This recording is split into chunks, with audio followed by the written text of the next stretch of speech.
day, guys. Welcome to Health, Wealth and Happiness. I'm James. I'm Joe. And our next guest, so from selling sweets in his dad's corner shop to collaborating with the likes of Russel Peters, Gary Vaynerchuk, Fatman Scoop, Wu-Tang Clan, to founding the fastest growing networking association in Dubai, all while running the content creative agency. All around great guy, really. Raj Kotecha, how are you? I'm doing really well. Thanks so much for having me on the show, guys. I hope you're both well. Yeah, Well, what an intro, by the way. What an intro. It's, some serious names in there. Can't wait to learn about this. Okay, so I suppose really then, first question is, who is Raj Kotecha?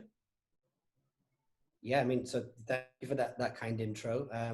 Absolutely right, as you mentioned. Aside from a guy who's just got a cat who wants to be on the video all the time.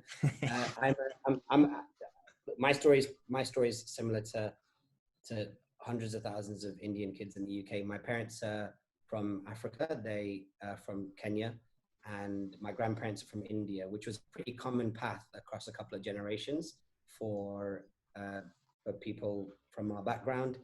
I was raised in a shop, born in 1980. That was my whole life.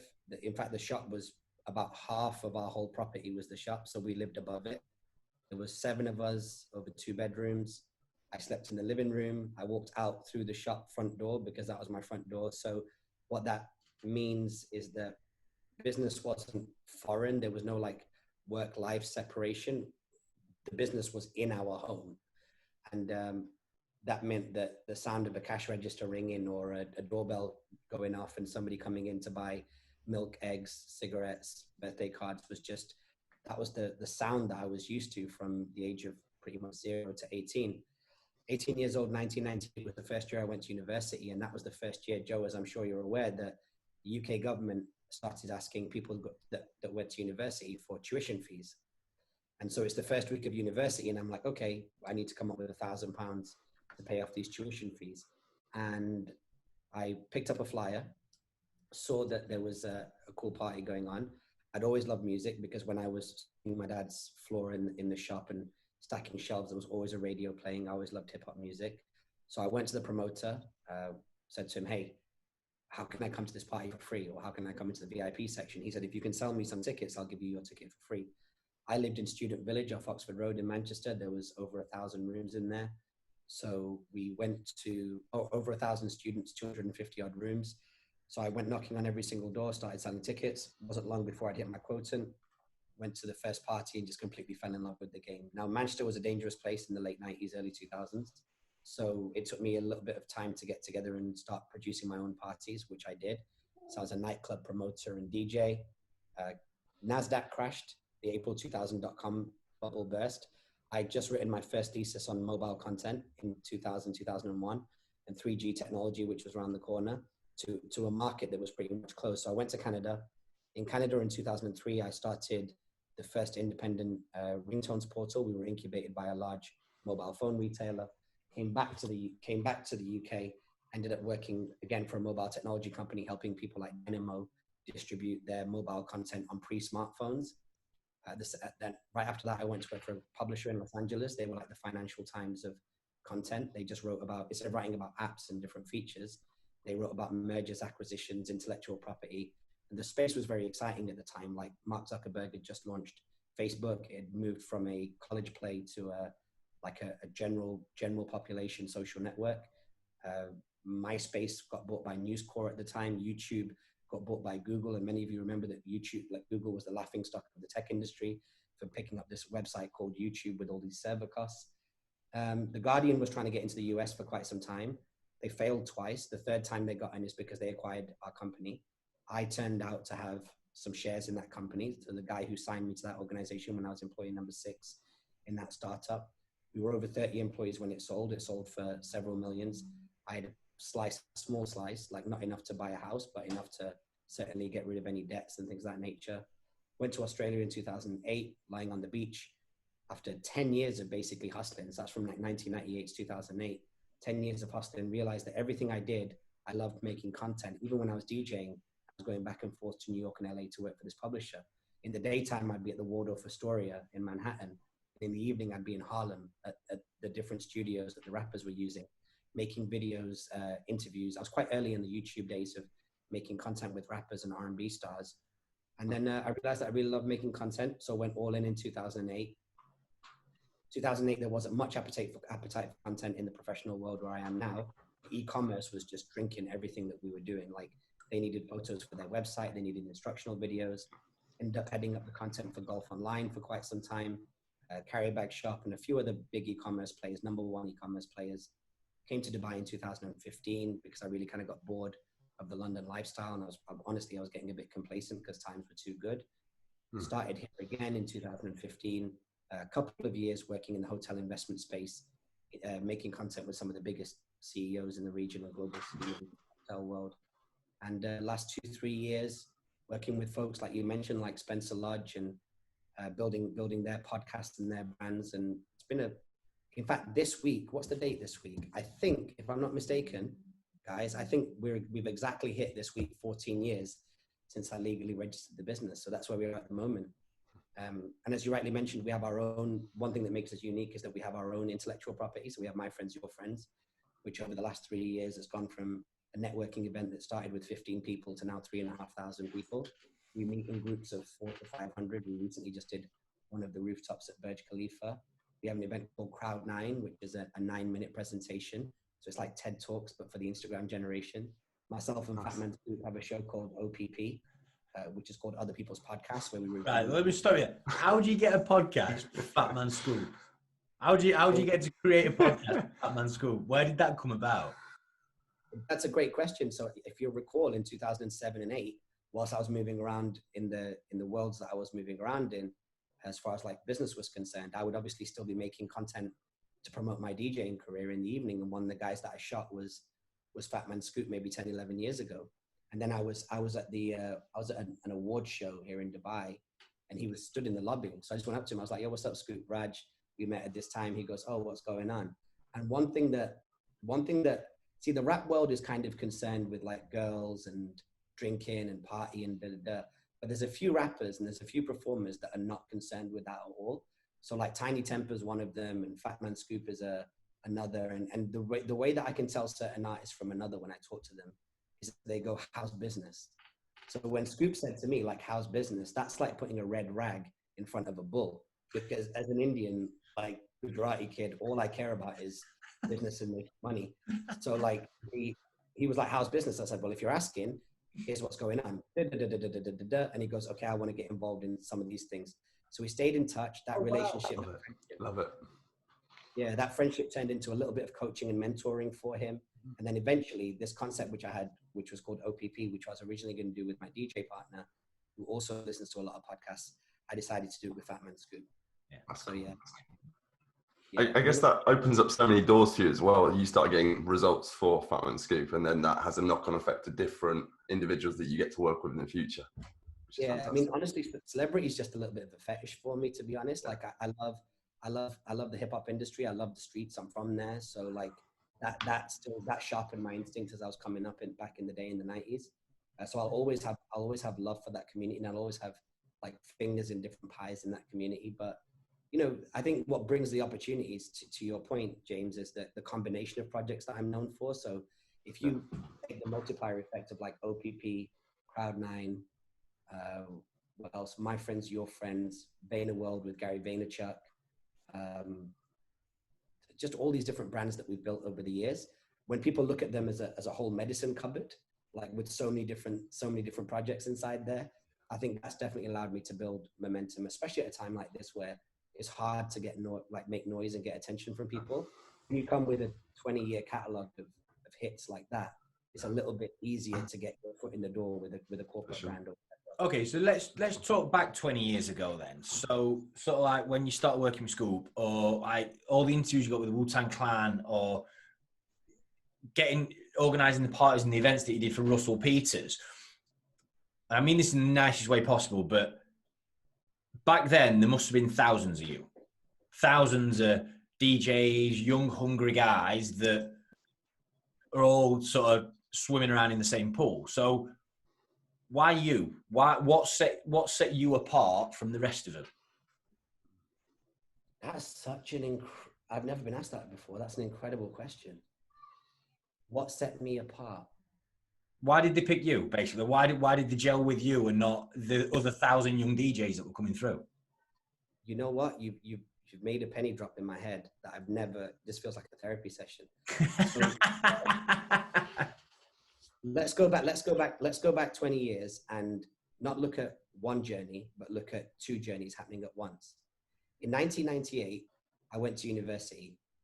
I started in the daytime. I'd be researching these new up and coming technologies like the internet, like mobile phones. I was obsessed with it. In 2001, I wrote my first thesis on mobile technology called M-Commerce, a revolutionary opportunity to get into the minds and pockets of consumers. Pre-smartphone, pre-3G, you know, this is back in the Nokia days. And my lecturers were like, I don't know if this is ever going to work. I don't know if people are ever going to use smartphones for things like that. So that's in the day. At night, I'm in the streets, like rain, snow, flyering, promoting, working with DJs, launching singles like Little Bit of Luck with DJ Luck and MC Neat and Monster Boy, I'm Sorry. Then fast forward to 2003. In the day, I'm working on a ringtones portal. At night, I'm talking to rappers and celebrities about doing custom ringtones. In 2003, 2004, when Crazy Frog was like popping off really big, it was all about having custom branded ringtones. Jump forward to 2006, 2007. In the daytime, I'm at conferences with Facebook and MySpace and Google and Small World and all these different up and coming social networks. And at night, I'm in Inglewood with Bloods and Crips, like interviewing them. So what allowed me to do it was the duality. I think when I move around in the corporate world, they understand, they know, the people that I do business with today, I still have a really good pace on what's going on in the streets and in the clubs. For me, the best incubator of culture is what's going on in nightclubs. What kind of clothes are people wearing? Yeah. But then when I go and do deals with the arts and entertainment world, they know that I'm coming from it from a very binary, pragmatic business point of view. So the kind of stuff you're going to hear me say in entertainment circles or hip hop circles or celebrity circles is going to be a grade or two higher than what their industry is used to. And I think that I'm probably a voice of reason in quite a chaotic world there. So that's probably why me, is because there's not just one me, there's two Rajs running simultaneously. Like as a DJ, I was known as DJ Rise Love Soul, and that's how we did the projects with the Wu-Tang and all that. But in the day, like most people today know me as Raj Kotecha, a lot of people don't even know about my past in that game and in that industry, which is really nice, you know. And it's that's why me, is because there's two of me. I had a double better chance than anybody else because I was running two lives simultaneously. And do you think that all those years ago when you were knocking door to door and you were going to the music industry, do you think they were the defining moments that you knew in your head that you were set for bigger things in the future? You knew that you were capable of bigger things? I think the defining moment for me was that I was used to rapid transactions, good or bad. So to your point about like knocking on doors, there was 250 odd rooms in Student Village, and there was about 4 people per room. So I remember there being 1,000 to 1,100 kids in there. When you get the elevator to the top floor and then you knock on every single door and then you take the fire steps down one floor because it's quicker than waiting for the elevator, and you just constantly knock on those doors, pushing your parties, there's a lot of parallels and similarities between that and when I was working in the shop. Because when I was working in the shop, a guy called John would walk in. All right, John, here's 10 Lambert and Butler. Then Maria would walk in and she'd like, oh, here's my milk. And then Greg would walk in and he'd want his birthday card. It was just rapid transaction. Every 30, 40 seconds, dealing with a different customer, establishing rapport, giving them what they want, upselling them if you had the opportunity. And so that was probably the defining moment, is the fact that my dad recognized in me at a very early age that I loved the business. I loved being in the shop. Even when I had time, I would go with him to the cash and carry and bring products back and make posters for the shop window. So the defining moment was the fact that in my DNA, I'm a business person, and I was lucky enough to be raised in a bed that was literally a few feet above a shop door, so that the moment I opened my eyes in the morning, I looked out the window, I could see people walking into my home, of which one half of my home was a shop. So that was probably the defining moment, is at a very, very early age, the rubber hit the road. Yeah. Fantastic. How did the link come with Gary Vaynerchuk? There was a time in Gary's career in 2007, 2008, when his big bragging point as a community builder online was that he answers every single email. And so I thought, if this is true, then there's never been a better time to take a leap of faith than when he was going to be in the UK at some point. So this was in 2008, I believe, when we first recorded him. And I believed in him. I believed in his thesis. I saw the Web 2.0 talk where he was just like, smurf it up and hustle and all that stuff. So I emailed him, and true to his word, as he remains to this day, he emailed me back. He told me that he would be checking out of a hotel at a certain time, so to come over and say hello at that time. Now, at the time, remember, we'd already been making money DJing. We'd already been making money we'd already been making celebrity content. So we had more cameras and more microphones than most people. So when everybody else showed up there to take a picture with him using their Blackberries or using their flip cams, we pulled up with professional recording equipment. And in the time that we knew he was coming down and everybody was waiting in the lobby for him, and when I say everybody, you're talking about 4 or 5 fanboys in the hotel lobby, hoping to meet him and get a picture with him. Yeah. In that time, we went into his breakfast room in the hotel, and we built basically a full-on TV studio. If you go onto Vimeo right now and type in Raj Kotecha, Gary Vaynerchuk, you'll see a hotel breakfast room with professional microphones, 2 cameras, 3 mics, a mixing board. Vic, who works in my business at the moment, is in the background, like mixing down the audio. And that's what we built. We built that. And I remember he took all his little pictures with everybody. He'd take pictures with 3-4 people that wanted to get like a flip cam video with him. And then we walked him to the table, and he was like, "Oh, you're serious, right? Like, you're really here to do this?" And I was like, "Yeah, we're really here to do this." And in that hour and 15 of content that we got so early with him, like Crush It had just come out. He spent an hour with you? He spent an hour with you? He spent over an hour and 15 with me, maybe an hour and a half, and he was dying of the flu. Like at the beginning of the interview, if you watch it, me and him shake hands. I put out my right hand, and normally somebody responds with their right hand, and he put out his left hand because his right hand was just covered in God knows what, because he was dying, and he spent so much time with us. But I mean, I've been lucky enough to probably hang out with him more than 10 times in my life. And I'm talking about before he was famous, like when the Crush It book came out and we were involved in making the wrap-up video for that. Afterwards, we all just went for Mexican food. And he just like took my phone and called his family back home to check in.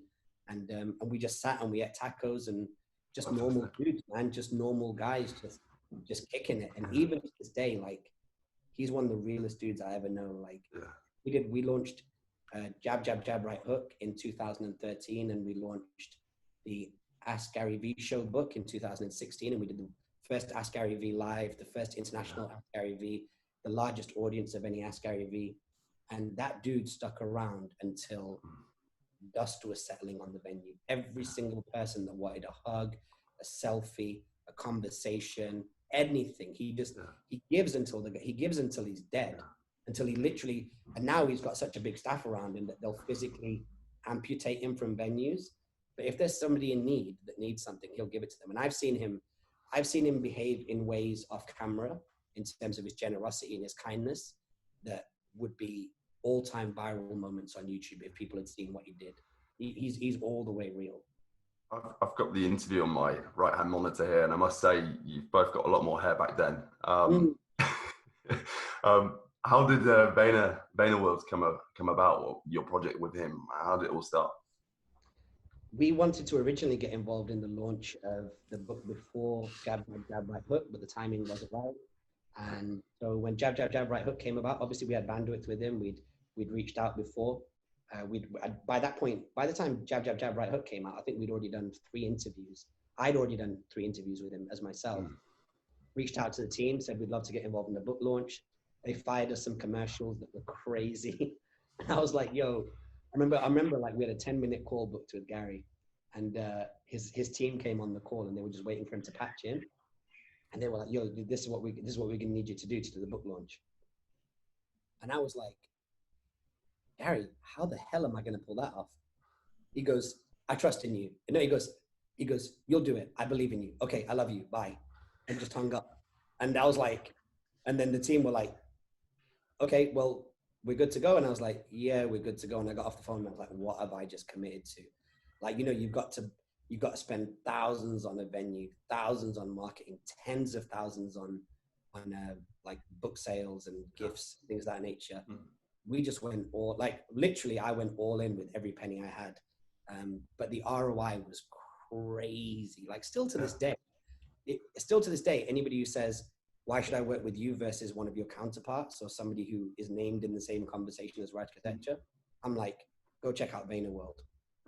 They're like, okay, good. We'd love to have you in. Because these are projects that we did on the side for passion, for just for jokes, as it were. Yeah. Like, we went all in with every penny that we had.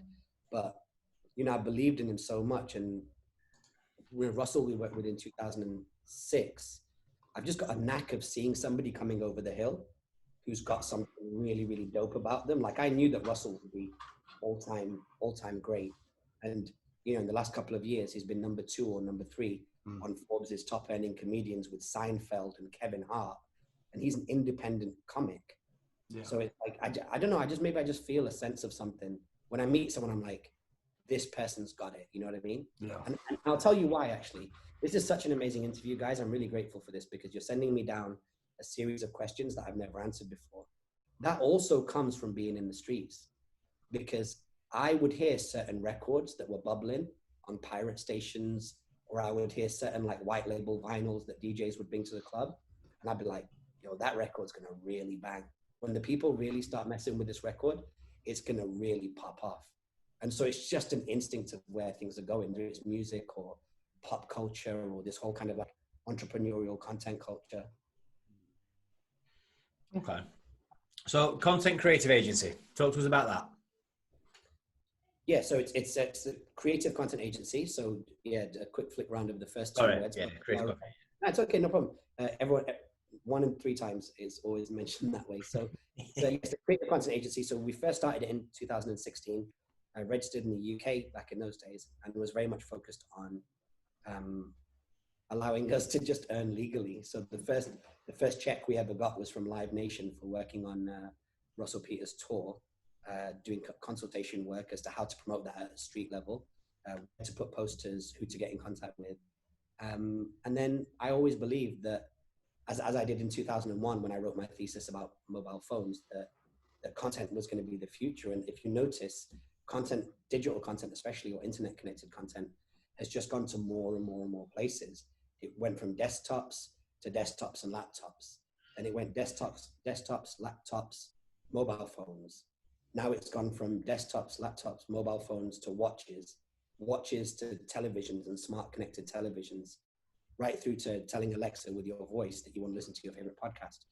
So the backstory is I always believed in content. And in 2008, when I was sat on the beach with that little couple of quid that I made on the previous deal, I remember thinking to myself, like, what have I always enjoyed doing? I've always enjoyed creating content.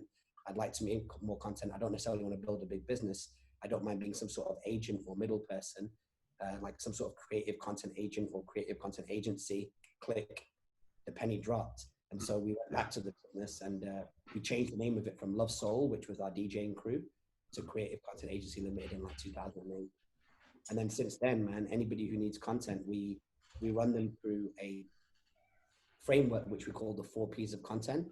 So that's a native framework that we came up with, which is how do you plan, produce, publish, and promote content. So plan, what do you want to do, what you're prepared to do to get there, what would be considered ROI. Produce, there's a million things you can produce, AR, VR if you want, but we fundamentally look at what gets you results today, which is images, videos, text, and images and audio. So they're the kind of four horsemen of content at the moment. And then publish, you can publish it in a million places. If you want to attract a heavy female database, you can go to, or user base, you can start looking at places like Pinterest or whatever. But in the B2B world, which is where we play, all the upside is on LinkedIn, YouTube, and Instagram. And primarily, I mean, there's obviously different combinations and additions, and then promote. So there's a million ways you can promote. Do you want to buy ads on Instagram? Do you want to work with influencers? Do you want to do partnerships with brands? So that's the Creative Content Agency. The Creative Content Agency is, in essence, the home of the 4 P's of content. And we run all of our clients through that system when we build them up, including some of the folks that you mentioned at the beginning. Yeah. Okay. It sounds really interesting what you're saying about the 4 P's. But I know one thing with your massive skill set is branding. For you personally, how does someone have huge successful branding compared to, say, the average person who's got mediocre branding? What are they doing differently to the competition? It's a very good question as well. Great branding to mediocre branding. So it inherently ties into the values that support the brand. So what a brand is, in my opinion, is a brand, whether it be a strapline or whether it be a logo or whether it be a name, it's something that is a housing vessel for a bunch of promises and values that a company is making to the people it chooses to serve, whether it be a community, whether it be a base of clients, whether it be a bunch of customers or demographic. The people that get the brand right are the people that understand that over a period of time, the brand is as much a reflection of the people it serves as the company that fuels it. And so it's a case of always going back to it and refining it and smoothing it. Like, it's really interesting when you look at brands like, let's say, for example, McDonald's, which is a very easy default to go to, how much of a shock it was when 10, 11 years ago, Justin Timberlake came out on the advert and said, da, da, da, da, da, I'm loving it. Like, everyone's like, wait, what does that mean? How does that reflect to the brand? But what they did is they did their research, they listened, they understood that it would fit. And then the most important thing I would say with the brand is they committed. Like, if they'd done it for a year or two and then dilly-dallied and gone back and forth, they'd have completely failed with the brand. And so I think what separates a good brand from a great brand is empathy with the people that you serve and just ongoing refinement all the time. Because when you look at a brand, you don't realize that's years of chiseling and smoothing that's made that brand strong and resilient and capable to pass through different generations, rather than something which is a flash in the pan. Yeah. No, totally makes sense. And do you think this is why Gary has built this brand for himself? You know, because he's so consistent in showing up with those values and principles every single day, where it's just, okay, it's Gary V. I just recognize that branding. It's consistent.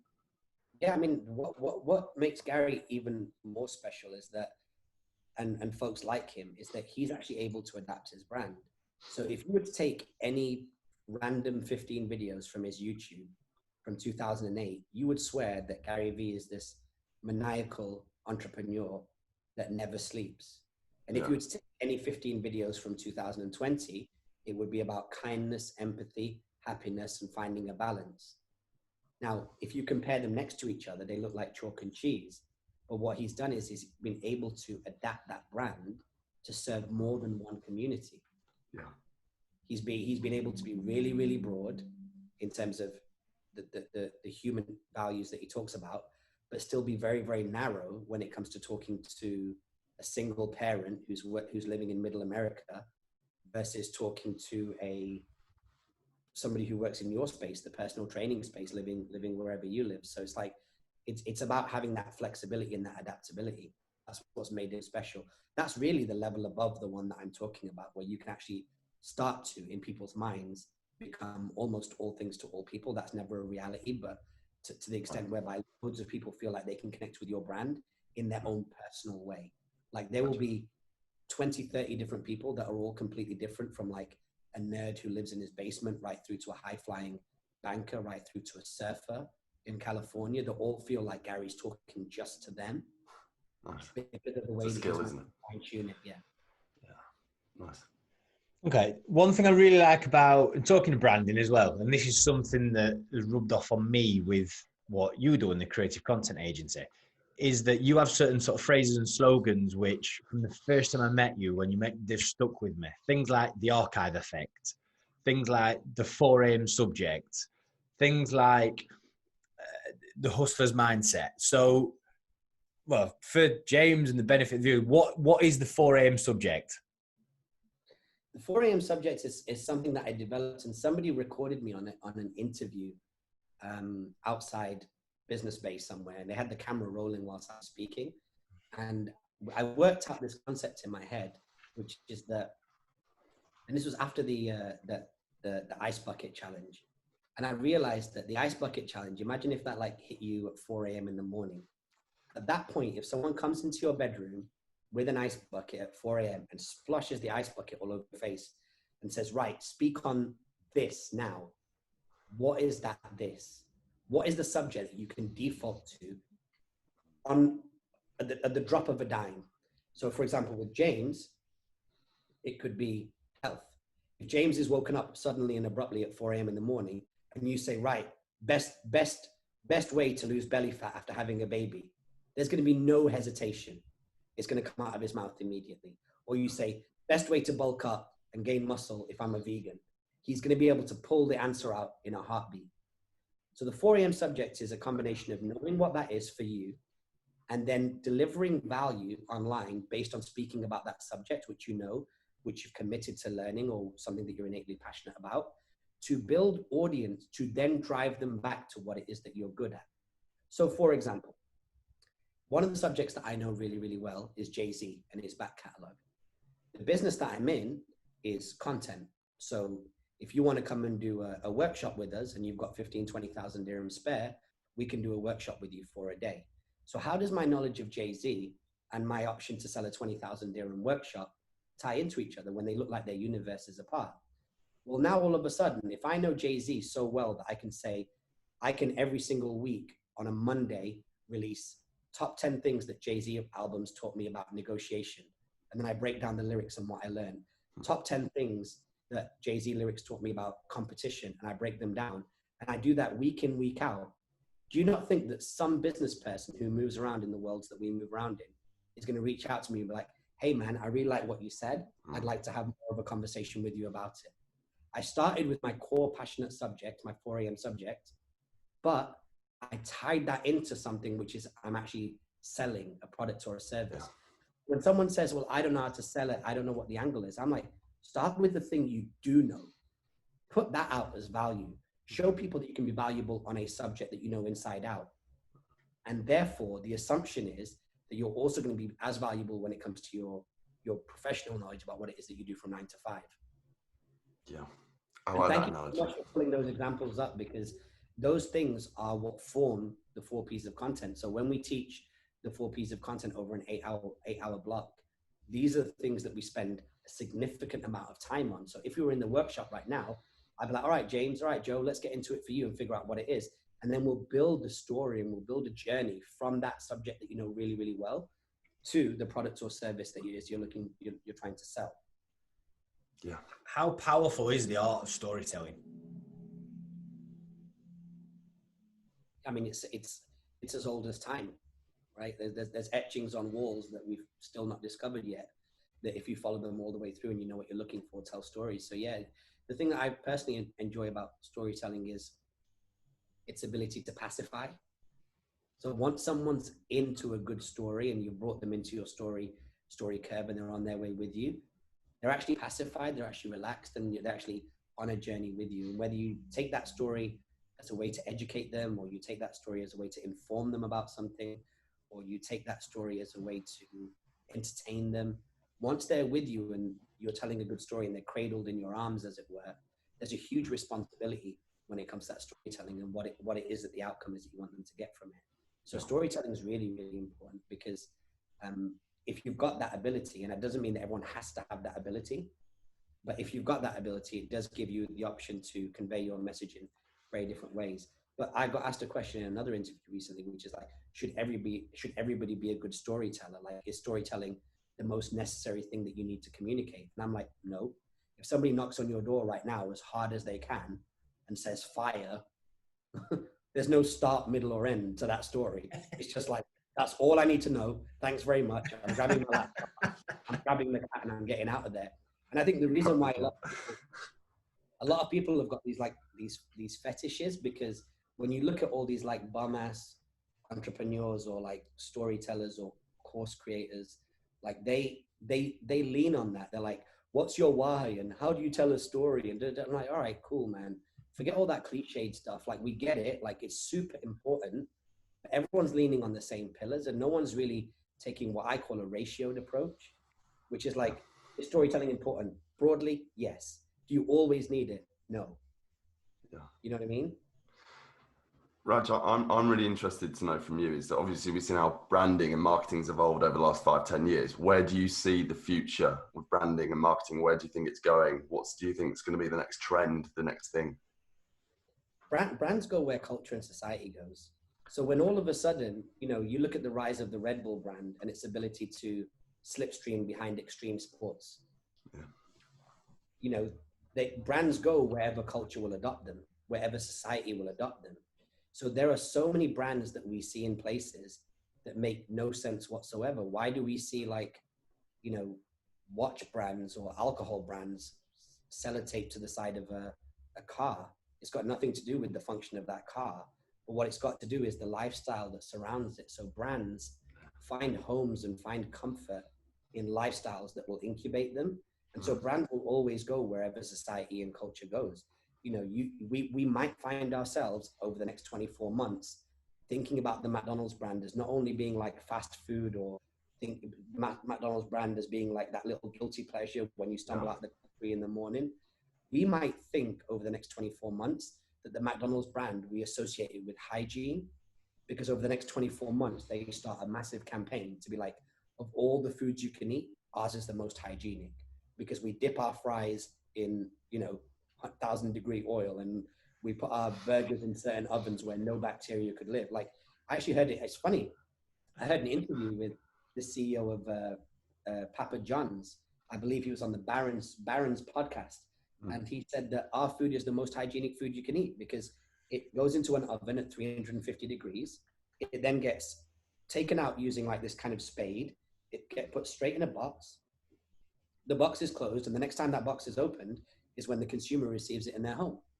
So now all of a sudden you don't think about That's all the fantastic sales angle. Yeah, well, all the things you think about when it comes to pizza, you didn't think healthy, but now hygiene has become a common conversation in society. Well, where do you fit in hygiene play? And that can breathe life into existing brands, but it could also be the place where whole new brands become popular. So brands will go wherever society and culture lets them go. I like it. Nice. I've also heard you compare entrepreneurship and business today to what hip hop was in the 90s. What do you mean by that? It's cool. It's cool to be considered somebody who is in the entrepreneurship game. And what's really ironic about that whole thing is that the hip hop game, when you look at the early rappers, when you look at Eric B and Rakim, when you look at Run DMC, when you look at LL Cool J and all the videos that they were putting out in the 80s, their fashion was street entrepreneur fashion. So when you look at the fat gold rope chains and the Kangol hats and the furs, that's what the drug dealers were wearing. When you look at the late 80s SL 500 drop top Benz, that's what the gangsters were driving through Queens and Harlem back in those days. So the hip hop kids looked at the business people and wrote rhymes about being really successful in business. And that's what was popular. Now, when the hip hop skill set started to become really, really obvious, like that guy sounds cool when he raps, that guy makes amazing graphics when he graffitis, that person looks incredible when they dance, or this DJ looks super cool when they're cutting back and forth their records. We then said, okay, well, we want to aspire to that. And that was the cool thing. And still to this day, as a DJ, I know for a fact that people's perception of me changes from when I walk in the club and I'm just nobody to when I go behind the turntables and I start spinning. People just on the spot just think of you as a much cooler person. Now that's what's happened with entrepreneurship, because entrepreneurship has basically baptized certain nerds into mega billionaires. People think that entrepreneurship is the magic dust that made it happen. They think that you can take a nerd like Jeff Bezos or Mark Zuckerberg or Bill Gates, and all of a sudden this magic fairy dust is called entrepreneurship that's apparently evenly available to everybody is what made them cool. So that's the reason why, is because they think, well, if I can become an entrepreneur, or at least somebody who looks and sounds like one, then I'm going to have that cool factor. And some people will pull that off. But the reality is entrepreneurship is like hip hop because it's got that certain cool, it's got a whole lifestyle that's associated to it. But another thing that combines those two things together, I know a lot of rappers, and a lot of them, whilst they're in the videos, holding up bundles of cash and rolling around like phantoms and stuff like that, just go back to their 2-bedroom modest apartment in Brooklyn or wherever it may be. And they're just living like an above average life, don't get me wrong, but not the life you're seeing in the video. So there's a lot of like fakeness and BS in the hip hop game. And there's certainly, I'll probably say there's even more in the entrepreneurship game. Yeah. And both have zero barrier to entry. You wake up tomorrow and go, I'm a rapper. Who can argue with you? You wake up tomorrow and go, I'm an entrepreneur. Who's going to argue? No barrier to entry. We see that a lot, don't we, with people claiming they're entrepreneurs and everything else. I know it annoys you, Joe, isn't it? Like people label themselves as entrepreneurs all the time. It does amuse me a little bit. Like when I see people say like I've been an on paper entrepreneur for 14 years as of this week, and I've been a hustler since I was born. When someone says to me like they're an entrepreneur, I actually feel like putting my hand on their shoulders and just putting my head down and being like, damn, man. They're like, we must be the same then, because this shit is hard. It's really, really hard. Like, there's nothing cool about like waking up every day, especially if you're a small business entrepreneur, waking up every day, and I can see I can see both of you sat at your desks. It's pretty lonely. I don't see like girls in the background throwing their underwear at you. I don't see like, you know, $100 bills. They're downstairs, mate. Don't worry. They're downstairs. Yeah, exactly. Like it's, and I think more of us as entrepreneurs have a responsibility to speak about this side of things, which is that 99.4% of being an entrepreneur is just putting your head down and working. Yeah. Do you get to go to the odd cool thing depending on the industry that you're in? Like I'm in certain industries where, yeah, there are like cool parties. You do get to hang out with some interesting people. You do get to have the free food and the free drinks and the 5-star stuff. But that's not most of it, dude. Most of it is what you see right now, just grinding it out and trying to get as much out of your day as possible. Yeah. Okay. So what's next for, well, in business in general? So where do you see things going from here? I think the whole business world certainly is on a bit of a timeout. So it would be interesting. Like we've got this exponential shift in business culture and within the business community of service providers and entrepreneurs at the moment, where if you look at 2008 and the financial crisis, it kind of started and ended with the financial world. The stimulus that was created to respond to that was aimed at the financial institutions, the banks, and people that were caught up in all of that madness. This isn't financial. This is a biological threat that ties all people across all communities together, across all industries. So what do I think is the future of business? It really depends on the universe that we live in 24 months. So one thing that I've been talking to my clients at the moment about, because there's a lot of confusion, there's a lot of like hucksters and snake oil salespeople claiming to have the solution for navigating your business through Corona at the moment, is you've got to decide what is your window. And this is important for both of you, Joe and James. Like you've got to decide, when did this start and how did it affect my business and when will it end? Now, I don't know what the answer is in your business, but I can tell you what the answer is in mine. For me, the start was like for everybody else, February, March, when we realized that we're in a pandemic. The end for me is when we have a jab that you can put in your arm, like an injection or some sort of immunization or therapy that will allow society to function. I think we're probably 18 to 24 months away from that response. And so over the next 18 to 24 months, businesses are going from selling what they do, which is the world that we were in before, to a sampling mentality. And how do you get people to sample what you do if they can't necessarily pay for it? You give away as much as you can. There's a different strategy when you go to the supermarket and you see muffins on the shelf that are available for a certain amount of money versus muffins that are quartered up and put on the end of the aisle for sampling. Right now, we're in the sampling era. You need to give away as much of what you know as possible. I know, Joe, your world is finance and personal finance, and James, yours is personal training. So as much content as you can put out to help people understand how that universe works is going to help you build brand equity now and build ethical debt for when times are good. So why have I created like the social distance learning podcast? Why am I now jumping on everybody's podcast who's asking for an interview, whereas 2 months ago that would have not been a reality because of my schedule? Is because I'm trying to give away as much of what I know, whether it be my mindset, whether it be the 4 pieces of content framework, whether it be solving people's specific problems, so that when the market does swing back up again, and I do believe it will, that people can say, okay, this guy built up a real repository of good value that can go out in the market. And the thing about value is it builds ethical debt. If somebody listening to this podcast right now, and I don't know whether it's going to be 4 or 4,000 people, if it resonates with somebody, I know that that person's going to have me front of mind when times get better for them, and they need something that may or may not fit inside the catalog of things that we offer amongst our brands. You also have an interesting take on Prejudice as well, which I like. Yeah, Prejudice is incredible. So like, and honestly, it's probably what I trade on the most, which is that if you take the word prejudice and you split it up into two words, it's to prejudge.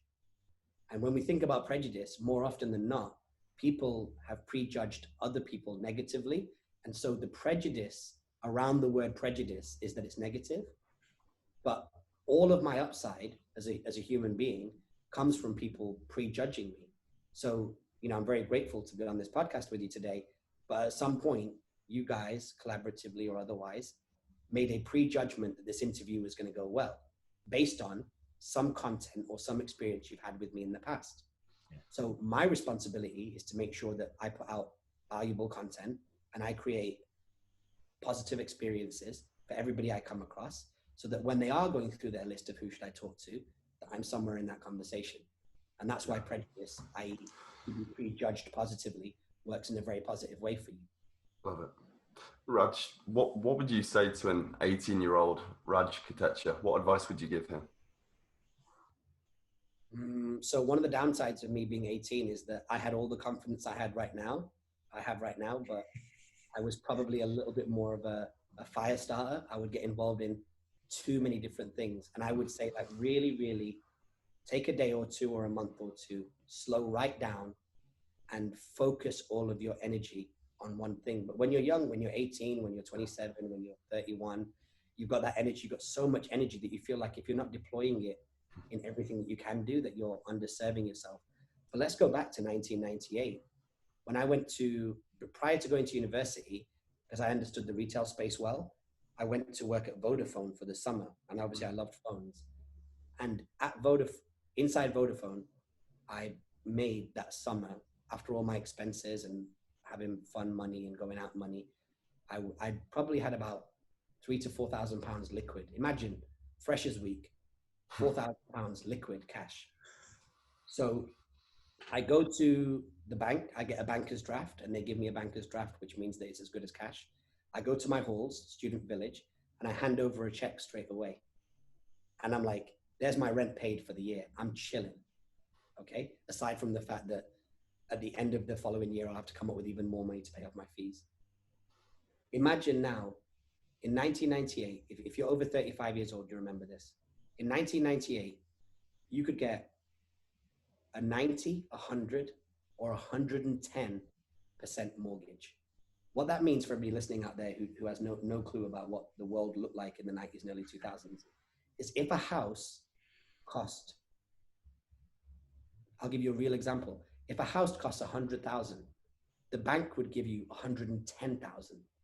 You wouldn't need to put your hand in your pocket for even £1 or $1 to buy that house. Cash was so freely available that they would give you 10,000 extra for good luck. Now they charge you interest on it, but at that point, you've already got a house that's growing in its capital more than interest is growing. So that's the world we lived in. Yet, stupid me gave £3,000, £4,000 to a halls that I would be moving into in September and moving out of in July. That £3,000 could have bought me a house in Fallowfield, which was the popular student neighborhood in Manchester. Those houses at that time cost £33,000. Using my Vodafone salary, I could have got a mortgage for 110%. And when I graduated school at the end of my university, that same house was worth 120 grand. I could have made 90 grand and lived in a house and spent no money on accommodation whilst being at university. So what would I have told myself? Like, open your eyes a little bit wider and really be around some people. But then, at the same sense, I wouldn't be where I am today. And I'm also super grateful for being in those circumstances, because even to get to where I was at that time took a tremendous amount of sacrifice by my parents. Like, you've got to imagine that, like, my grandfather was on one of the last boats that went from India to Africa. After that, the plane came about, and all of a sudden people started flying through the sky in planes. Like, my parents, when the British left Africa, when they left Kenya, said, do you want to stay here under African rule, or would you like a British passport and come and join us in the UK in the 70s? And they worked in factories, and there was racism, and they had to go to public baths and like go into a room with 12 baths, and the only people using those baths were brown people, like Asians, blacks, Jamaicans, and Irish, because all of them were considered second-class citizens. So they went through that just to get me to even have £3 grand in my hand to go to university. So do I wish that I deployed my resources in a more efficient way? Yes, only selfishly so I'd be further along than I am right now. But in the same sense, I wouldn't go back and change it. But the advice I would give is like, just because you've got a lot of energy and a lot of capability and a lot of talent doesn't mean you should be deploying, you shouldn't be spending all of it every single day. Cool down a little bit. Try and get some good mentors around you. Okay, cool. Well, thank you for that, mate. Really enjoyed it. So for the benefit of the listeners, where can we find you? Yeah, so my name is spelled Rajkotecha, Raj Kotecha.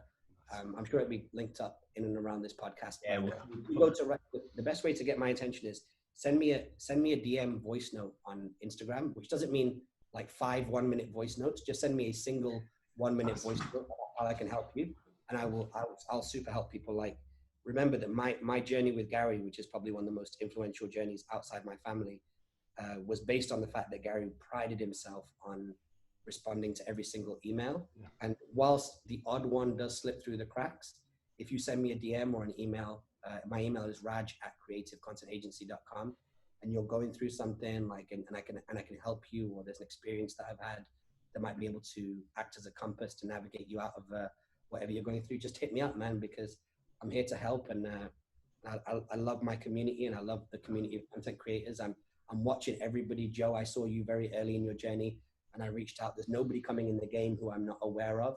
I've got eyes and ears everywhere, and if there's anywhere I can help people, then I'd be very happy to. Yeah, and I'll vouch for you for that, because that's how we initially met. So I was at a presentation you did. I sent you a message that afternoon, and within seconds you messaged me straight back. Yeah. So which presentation did you come to, Joe? The Spencer. So one at the Capital Club.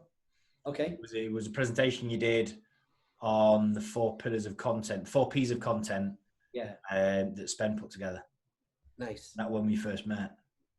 Good for him and good for you. I'm so glad. Spencer is standing next to Spencer is like standing next to an ATM. He just generates so much value and opportunity. He's a maniac. So much so actually that, when we started working with him, we saw our business grow 5 times just by being associated to Spencer. To the extent whereby probably the hardest thing I was dealing with was handling the growth, because he's such a cannonball of opportunity. He's a firecracker, isn't he? Absolute bundle of energy. Yeah, absolutely. Thank you again, guys. I'm really grateful. It's been awesome. No, thank you very much. Thank you for your time, mate. Really enjoyed it. And yeah, we'll see you soon. See you in the next one, guys. Cheers.